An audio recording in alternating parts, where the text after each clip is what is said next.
मदीने की खाक का जर्रा होगा।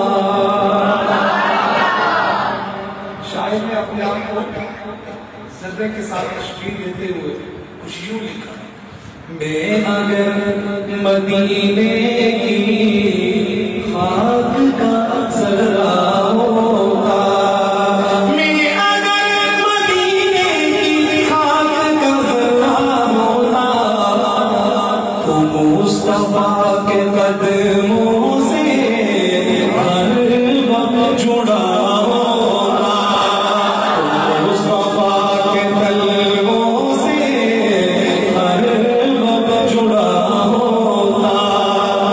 कभी तो मज़ारों में, कभी कभी गारों में,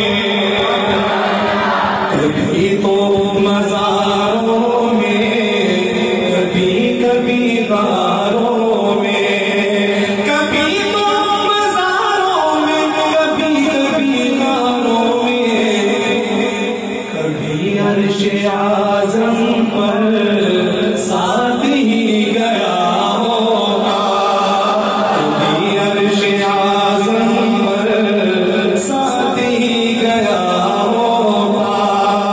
मैं अगर मदीने की खाक का जर्रा होगा, और महफिले नबी में हंसा नात पढ़ रहे होते। आज की नहीं वक्त से खुद सरकार वालों से नबी में हंसा नात पढ़ रहे होते।